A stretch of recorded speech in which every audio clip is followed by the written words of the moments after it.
I'll tell you one small story. I am a grandmother of 2 grandkids.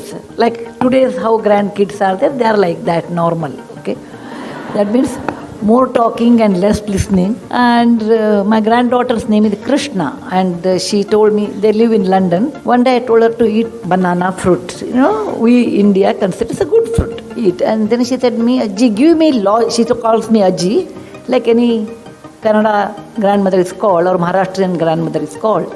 She said, Ajji, give me a set of reasons why one should eat banana, a 5 years kid. Okay. I said, okay, I will tell you a story, and then you feel like eating, you eat. I said, there was a rishi by the name Durvasa. I'm sure most of you know. Durvasa is a fellow, wherever he goes, he gives shapa, he curses.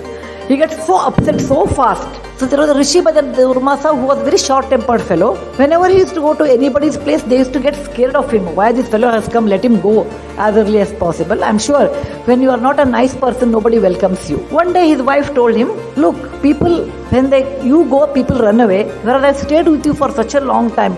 Don't you think I deserve a boon or a special gift? First he was very upset. Then he said, okay, fine, I'll give you a special gift. What do you want? She said, I want a fruit which is not grown in Devaloka or up above heaven, which is grown on the earth. Yet it should be used to worship God. B, it should flower once a year and it should not have any seeds. C, all parts of that tree should be used in cooking. D, it should flower, it should give fruits only once in a year, and the fruits should be not messy kind, not like a mango or apple. And such fruit, without giving that to God, the puja will be incomplete. He said, okay. He made a tree and gave the flower, fruit to the god, and then he called that, her name was Kadali, so he called that fruit the Kadali Phala. Kadali in Sanskrit became banana in English later.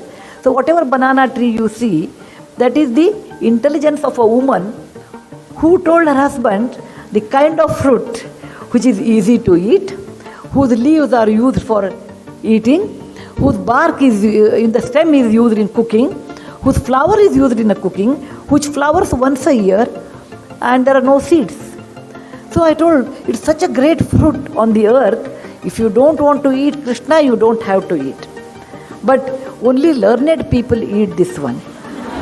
Suddenly Krishna became upset. No, I want to be a learned person, and took the banana and ate. What I'm telling you is, every generation, it's really wrong to tell that our generation has a lot more stress. That is totally wrong. Parents, please remove it from your head in case you have such things.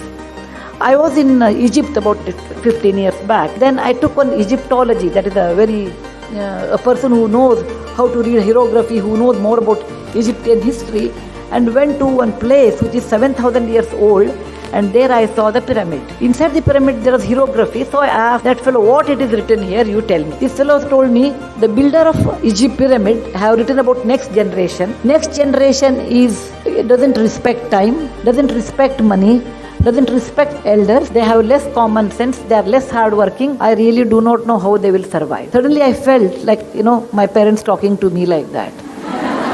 Every generation feels next generation is less than ours. We are very hardworking, we talk. No, that is really not true. Every generation has their own plus and minus. Some totally same. Any mathematics teacher or any students who love mathematics will appreciate this. What is 1 by 2? Half. 1 by 2 is 2 by 4.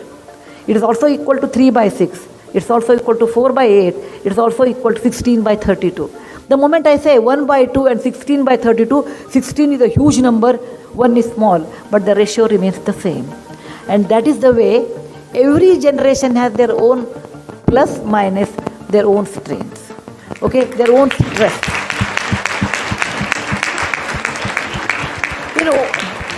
In olden days, how parents were worried, I know. I have seen my great-grandmother, my grandmother, my mother and me, and my daughter, 6-7 generations I have seen. They were always worried about disease, because if there was no antibiotic in those days. If the child gets fever, the mother would have been panicked. Today you go to a pediatrician, in those days it was not there. Next generation I have seen there was no connectivity. Coming to Bombay is once in lifetime, particularly from people from Karnataka. Every generation undergoes a different stress, but they do undergo stress.